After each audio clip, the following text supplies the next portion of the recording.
there's no doubt inflation is a hot topic because Yep. it was really, really high. Interest rates went up. It came down. But as we know, it's not quite down enough. And the Fed is saying, oh, we might cut interest rates. People are saying, oh, I don't know about that. Inflation's still persisting. So give us an update, Hamish. What on earth is going on? Yeah, so kind of the main headline you're probably seeing around US inflation is that once again, for maybe the third or fourth month in a row, it's continued to come in slightly hotter than expected. Nothing crazy unexpected, but just kind of persistently month by month a little bit worse than what the Fed has been expecting and what the market has been expecting. So, of course, what we're talking about is the Consumer Price Index release for March, which comes from the Bureau of Labor Statistics, if you're interested in kind of looking at the data yourself. On a headline basis, the Consumer Price Index came in at 3.5% year over year, which was slightly higher than the 3.4% which was expected. So, as I mentioned, kind of just slightly above what was expected. On a month-over-month basis, inflation was 0.4%. So in the last 30 days, there's been, in the 31 days of March, there was 0.4% inflation, which was actually the same amount that was in February as well. And if you take that 0.4% rate and you annualize it, so you assume 0.4% every single month for a year, the annualized rate is 4.9%. So in the last couple of months, the rate has not only is, headline inflation still 3.5%, which is outside of the 2% kind of target range, but on a month-by-month basis, it's actually been kind of re-accelerating a little bit. Yeah, and I spoke about this in a relatively recent video, but if you looked at the month-over-month data kind of towards I think it was the end of last year maybe, it's just slowly going down. So, the month-over-month, it's getting less and less and less, and that's super exciting. But then this year we've had month-over-month of 0.1, then it was 0.2, then it was 0.3, and now it's up to 0.4. So you're right. I mean, this is not the only metric, definitely, that, say, the Fed looks at when determining what kind of monetary policy they're going to implement. But we want it to be we want inflation to be trending down. I mean, that's and this data kind of flies in the face of that idea. So not the best, but yeah, just a really interesting time. It'd be interesting to see how they kind of talk about this and what they do going forward. In terms of core inflation, which of course takes the headline figure and strips out the volatile energy and food categories, core inflation came in at 3.8% year over year, so continues to run hotter than headline inflation. And I believe that's because energy on a year over year basis has been negative. So on a headline basis, that makes inflation lower. On a month over month basis for core inflation, it was also 0.4%. Month over month. So that gives us, again, a 4.9% annualized rate for core inflation. Within core inflation, or just within inflation, the CPI figure in general, the biggest contributors for the month were shelter and energy. So energy rose 1.1% in the month, and that actually comes after a 2.3% increase in February as well. So actually last year, energy costs, particularly kind of oil, for example, was going down. There was actually deflation in energy. In the last few months, that's kind of pivoted again. And that's kind of normal. Energy fluctuates a lot. That's why we kind of strip it out and we look at core inflation sometimes instead of just headline inflation, because the energy prices go up and down significantly. But certainly, at least in the last couple of months, energy has been a big contributor, 1.1% and then 2.3%. So that's like 3.5% inflation in just 60 days from the energy sector. Wow.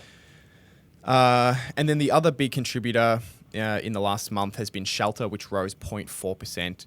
And shelter is really important to watch at the moment because it actually contributes about a third to the overall CPI figure. So on a consumer basis, the Consumer Price Index kind of assumes that shelter is about a third of household expenditure, which is generally true. Right. Makes sense, yeah. And so, I mean, the story for CPI at the moment is a lot around shelter. So a slowdown in shelter inflation is actually a big part of the Fed's thesis for their rate cuts this year. So they have a pretty strong belief that shelter inflation, even though it's quite strong at the moment, will ease throughout the year. And there seems to be some evidence that this could be true. Essentially, if you look at how the CPI figure calculates rent, for example, and the growth of rent month by month and year by year, it essentially calculates it by looking at current rental contracts.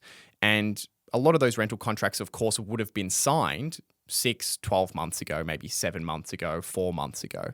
So the CPI shelter figure includes a lot of lagged data. And that's just kind of based on how they calculate it.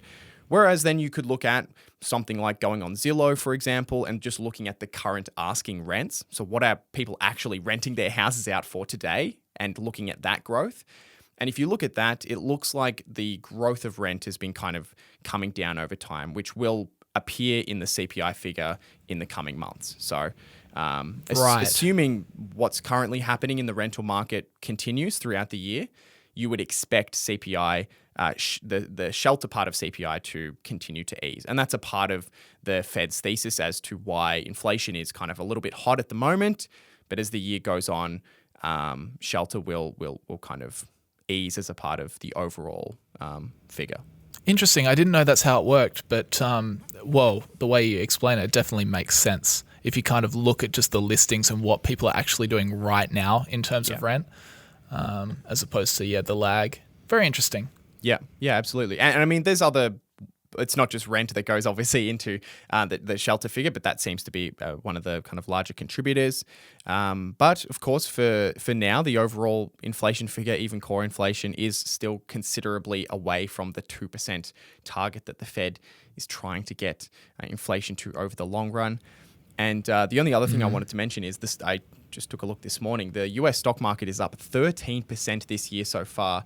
And I would be pretty confident in saying that a very large portion of that growth is on the hope or the expectation that there will be multiple rate cuts this year. So it'll be interesting to see whether inflation continues to run hot and whether interest rates can be cut, because I would imagine if what's happening right now continues for the next few months, I think it's very doubtful that the Fed would be interested in cutting rates, assuming that the month-over-month rate continues to climb.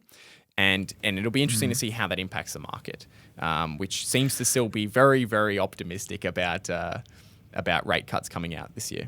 That's interesting that you bring this up, because I did not read ahead into what you're going to talk about. It's interesting you bring that up, because that's actually a point that Jamie Dimon made in his annual letter to shareholders, because he is a little bit bearish. He thinks people are getting a little bit frothy, a little bit bubbly, a little bit speculative. And he says that there is that bit of a disconnect, that if things don't go as we plan, why are you getting so excited? So I'll talk about that later. But it's interesting that you mentioned that. Yeah, awesome. The only other thing I want to mention was talking about super core inflation. So if headline inflation, super core, if headline inflation, if core inflation wasn't enough for you, there's another figure that the Fed likes to watch, which is called super core inflation. Strip out everything, I say. Yeah, we just strip out everything and we look at that. Oh, look at that. Zero again. Another month of zero. Classic. But basically, yes, you're kind of right. They do continue to strip out more things from their headline figure in this super core inflation figure. They take out energy and food, just like core inflation, and then they also exclude shelter. Why is this figure useful? Like, clearly, energy, food, and shelter are some very big and important goods and services that households need to spend money on. So what's even the point of stripping these out?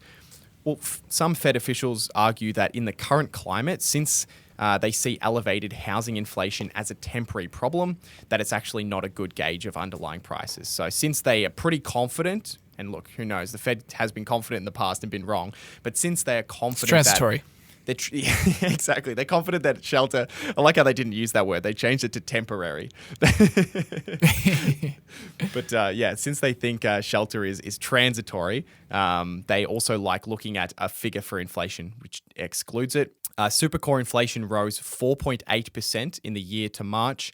And if you annualize the last 3 months of supercore inflation, it's running at an 8% annualized rate. So, take that for what it is. It's obviously a very stripped down inflation figure. But if you take out food, energy, and shelter, and you're looking at just the other categories and seeing how things are changing, like apparel, auto parts, that kind of thing, there's still quite a bit of inflation in some pockets of the economy. But But yeah, take it with a pinch of salt because you're starting to remove a lot. It just sounds so memey, supercore inflation. Can you imagine Jerome Powell being like, the economy remains strong and the Fed is on track and is very much targeting bringing inflation down to 2%. If we look at supercore inflation, what is... We look at Superman inflation. Yeah. Sounds like a disaster movie. Yeah, supercore inflation. Oh no, the Earth's supercore is getting too hot. It's inflating. Yeah.